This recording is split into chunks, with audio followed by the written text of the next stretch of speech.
Dès ce week-end, chaque foyer digoinais recevra un masque dans sa boîte aux lettres. Près de 4500 pièces produites en seulement quelques jours. Cela n'a pas empêché les bénévoles et entreprises de la commune de les fabriquer dans le strict respect des gestes barrières. Pour cela, la ville a d'abord demandé à l'entreprise Le Laboureur la découpe des pièces de tissu nécessaires à leur réalisation. Des salariés qui ont travaillé dans des conditions de sécurité optimales.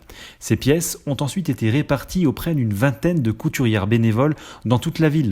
Des couturières qui ont travaillé à domicile et masquées. Nous leur avons demandé de porter ces masques et de rester confinés, tout d'abord pour les protéger elles-mêmes, et puis ensuite pour éviter une éventuelle propagation du virus dans la fabrication des masques. Il y a toute une chaîne de fabrication, nous apportons du tissu de l'extérieur, ensuite nous l'emportons au lavage. Il était donc important de prendre le minimum de risques dans cette fabrication.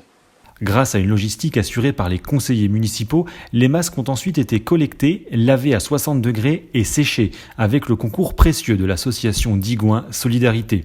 Cette opération touchant à sa fin, les masques sont actuellement en train d'être mis sous film protecteur par l'entreprise Neuville Impression. Ils seront, dès la fin de semaine, distribués par des conseillers municipaux volontaires. Une poignée d'entre eux assurent depuis le début la logistique entre les différentes étapes de fabrication. Les élus se sont portés volontaires pour être au service des Digoinais. Nous ne souhaitions pas que les couturières prennent des risques en sortant de chez elles.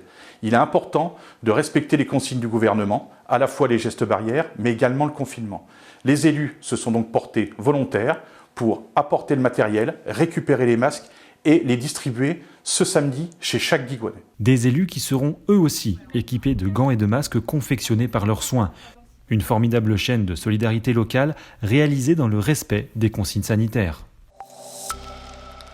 Une information importante sur le fonctionnement des cimetières communaux durant cette période de pandémie de Covid-19. Sachez que les cimetières seront fermés les dimanches jusqu'à nouvel ordre. En revanche, en semaine, la visite des sépultures est possible sur un temps très court et à raison de visites individuelles. Pour limiter les contacts et donc la transmission du virus, les râteaux, arrosoirs et autres outils à disposition du public seront retirés. L'accès au point d'eau est lui strictement proscrit aux visiteurs. Il est réservé exclusivement aux entreprises amenées à intervenir au sein des cimetières. La reprise de la collecte des déchets recyclables est effective depuis cette semaine. Malheureusement, Coved, la société en charge du ramassage, n'a pas pu terminer sa collecte dans les quartiers suivants. La Plaine, les résidences du lycée, Vigny et certaines rues de Neuzy. Pas d'inquiétude, le ramassage dans ces quartiers aura lieu demain, vendredi. Ce soir, nous vous proposons de découvrir les jolis croquis de Méline et Ilan, destinés au personnel soignant et ponctués d'encouragements, de remerciements et de l'adage désormais incontournable « Restez chez vous ». Si vous aussi vous souhaitez envoyer les dessins de vos enfants, écrivez-nous à l'adresse suivante un dessin pour un soignant @ville-digoin.fr.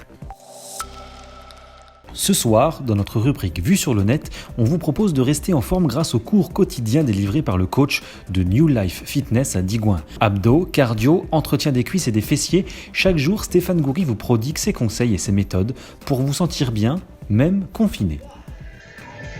4, allez, tu commences à caler les bras. Exactement le même. Accélère. Allez, allez, allez.